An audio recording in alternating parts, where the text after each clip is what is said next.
नमस्कार दर्शक. जय श्रीराम मित्रांनो, नादोच्या नवीन ब्लॉग मध्ये तुमचं स्वागत आहे. आणि आज 21 तारीख आहे, उद्या 22, त्यानंतर उद्या प्रभू श्रीरामांच्या मूर्तीचं प्राण प्रतिष्ठा होणार आहे. आणि आमच्या गावात पण भरपूर कार्यक्रम ठेवलेत आहे. त्यामुळं हा जो प्रवास आहे आजचा आणि उद्याचा तो मी तुम्हाला दाखवणार. गावात आता साफसफाई वगैरे चालली आहे, रांगोळी काढायला वगैरे चालली आहे. मग मी तुम्हाला दाखवतो असं आमच्या गावात कसं साजरी करतो आम्ही सगळं.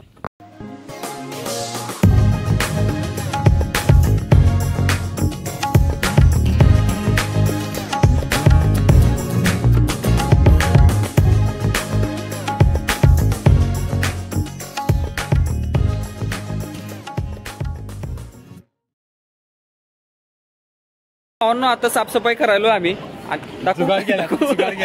आता जुगाड म्हणून काय केलंय बघा, आमचं ट्रॅक्टर नाही काय मिळालं ना, आमचं ट्रॅक्टरवाला काय आलं नाही म्हणून हे केले.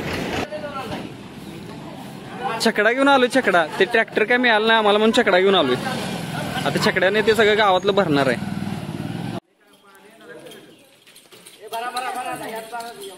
सगळा कचरा वगैरे गावात साठवून ठेवलेला, त्याच्यामुळं मग ते टाकणं आम्हाला ट्रॅक्टर भेटला नाही मग टाकायला. मग ते टाकणं शक्य नव्हतं म्हणून छकडा घेऊन आलो.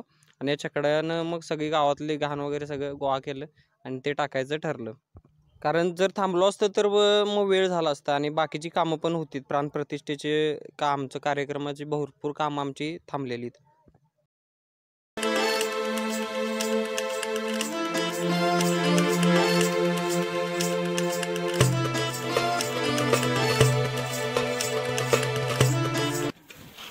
चार पाच मित्रांनी पण मदत केली आम्हाला हे सगळी साफसफाई करायला. कारण जे गाव आपल्यासाठी तर आपण गावासाठी असा विषय आहे. मग गावातल्या पोरांनी तरी गावातली कामं करताना तरी लाजायचं नाही. कारण आपण जर गाव स्वच्छ ठेवलं नाही तर मग आपल्यालाच त्रास होतोय, असा विषय आहे.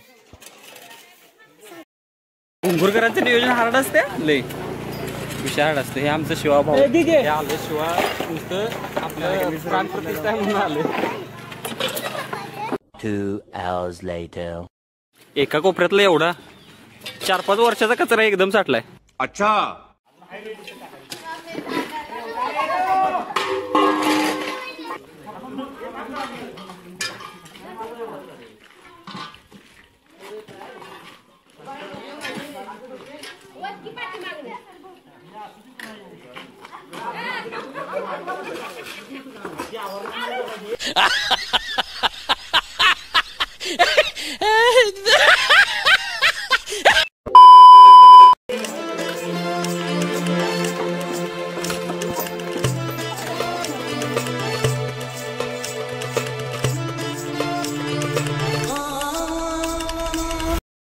एक गाडी आता आपण टाकली आणि मला कापलेले.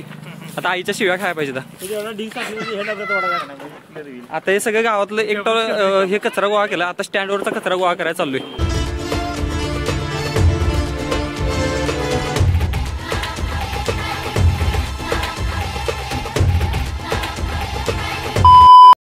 तर भावानं रांगोळी काढली आता आम्ही गावात. तिथलं साफसफाई चालू आहे वगैरे ते दाखवतो तुम्हाला.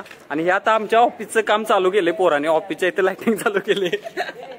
ए सचिन भाऊ, ए दिसते ना.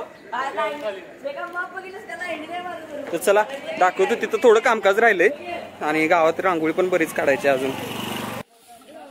तिथनं मग स्टँडवर गेलो आणि आमच्या गल्लीतल्या पोरीनी सांगितलं लोटायला. मग गल्लीतल्या पोरी आमच्या लोटायला लागलेल्या. आमच्या गल्लीतल्या पोरींना वगैरे रांगोळी काढायला लावली. आणि ते मगाशी म्हटलं कापतेलं दुखते लय वाईट. कुठे दिसत ना, हा दिसते. थोड्या वेळानं ट्रॅक्टरवाला पण आला आणि ही रांगोळी काढली बघा आम्ही. ही जी दिसते अशी आमच्या पूर्ण गावात काढली आम्ही रांगोळी. 7 वाजले तरी आमचा कार्यक्रम चालूच आहे साफसफाईचा.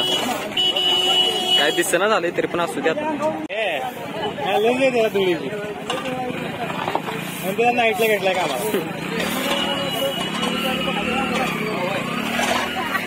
असते तर आमच्या गावात बाबा. कुठं आलाय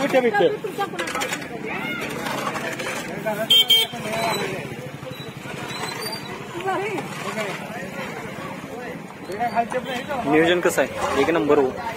तर भावानं गावातली साफसफाई केली आम्ही. आता आम्ही आलोय आमच्या भैरवनाथ मंदिर, आमचं ग्रामदैवत आहे तिथं. आणि हनुमान तरुण मंडळाचे सगळे कार्यकर्ते इथं उपस्थित आहेत, तुम्ही बघू शकताय. तर भावांनो, ह्या व्हिडिओमध्ये सांगण्यासारखं फक्त नियोजनच होतं आणि वेगळं काय असं नव्हतं. पण आता हा पार्ट 1 आहे. पार्ट 2 मध्ये तुम्हाला संपूर्ण जी दिंडी काढलेली आहे आम्ही ती दाखवणार आहे. त्यामुळे पार्ट 2 ला पण लाईक करायचं आणि ह्या व्हिडिओला पण लाईक, शेअर आणि सबस्क्राईब करा. हे आम्ही असं मग संध्याकाळचं भैरवनाथ मंदिर आमच्या गावातलं आहे, तिथं साफसफाई केलेली. त्यामुळं अंधार आहे आणि मोबाईलची क्लॅरिटी नसल्यामुळे थोडंफार जरासं मिसअंडरस्टँडिंग होईल. त्यामुळं माफ करा, दिलगिरी व्यक्त करतो. आणि व्हिडिओला लाईक करा, शेअर करा आणि कमेंट करा.